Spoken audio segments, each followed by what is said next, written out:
Hey guys, so today we are going to learn about adding and subtracting decimals. Let's get to it. Starting off just with simple addition, if we're given something like 232 plus 54, and we're asked to add these, we would start by adding it up. We'd go 232 plus 54. Now, the main thing we need to remember is that what we're actually doing isn't we're not just lining up the numbers on the right-hand side. What we're doing is we're lining up the place values. So for each of these numbers, once again, mathematicians are lazy. If we can leave out things, we can.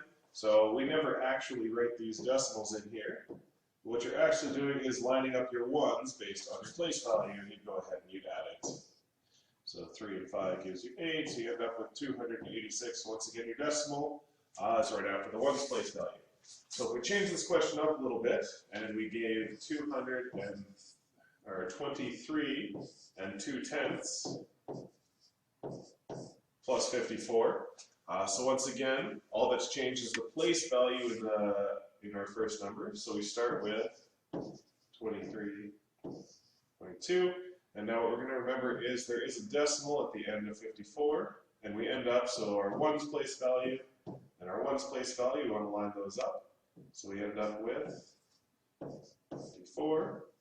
And we're going to add. Now, just for simplicity, and to remove really any options for brain farts, always whenever there's an empty space, we fill it in with a 0. Now it's not as big of a deal for addition, but when you get to subtraction, a lot of mistakes get made if you don't do that. So now we just go ahead and we add. So 2 and 0 gives us 2, 3 and 4 gives us 7, 2 and 5 gives us 7, and so we need to remember your decimal goes there, and we end up with 77 and 2/10. So subtracting questions is the exact same. So once again, if we were asked to do something like 891 subtract 37, we rewrite it vertically into 891 subtract 37, making sure that we are lining up our ones place value, so the decimals go there, and we go through and subtract. Now, the subtraction. So if we're given a number such as 89 and 1/10, subtract 37, we need to remember mathematicians are lazy. If we can avoid writing something, we will. And so there is a decimal after the ones place value that just helps us line everything up. So we start 89 and 1/10, subtract. So once again, line up your ones place value. Often the easiest if you just line up your decimal.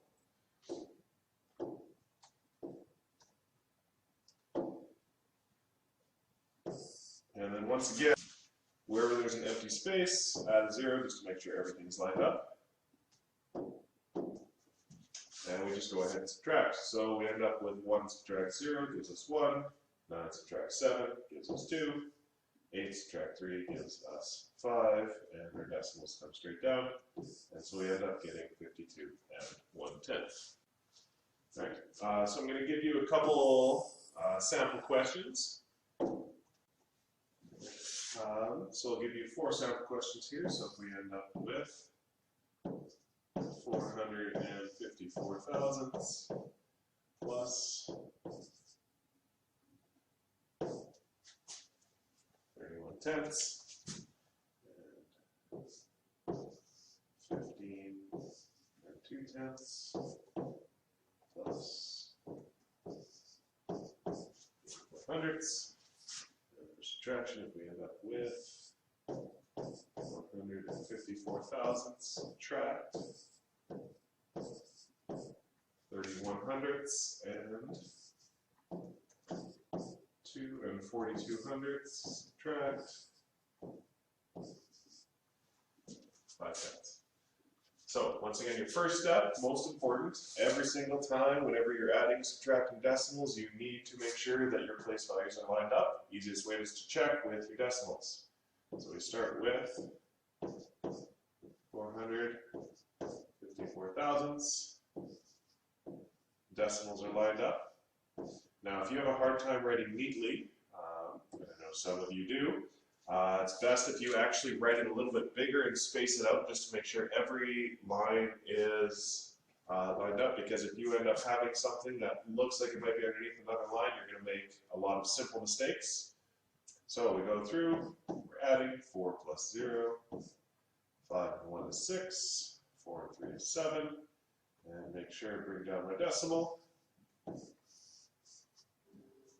box off your answer, so I get 764 thousandths. Same thing. My second question, I'm going to go through, I'm going to line up my decimals, so I'm going to start with 15 and 2/10. Put my decimal in. 8, 4. Now once again, I'm going to add zeros wherever I'm missing any. 0 and 4 gives me 4. 2 and 8 gives me 10. 1 and 5 gives me 6. And 1 gives me 16. And 4 hundredths. Now subtraction is the exact same. Main thing you need to remember is just simply lining up your place values. Easiest way to do that is with your decimals. So I end up with 454 thousandths.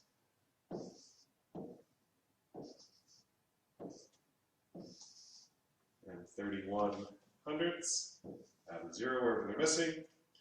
4 subtract 0 ends up giving me 4. 5 subtract 1 gives me 4. 4 subtract 3 gives me 1. And end up with 144 thousandths. All right, last question, same thing. So we end up with 2 42 hundredths, subtract 5 tenths. So again, add my 0. So 2 subtract 0 ends up giving me 2. 4 subtract 5, remember I can't do that, so take your time. It's really easy to make mistakes there. End up stealing from the 2, becomes a 1, and I add 10 to the 4, so I've got 14 subtract 5, gives me 9, 1 subtract 0 is 1, and I end up with 1 and 92 hundredths.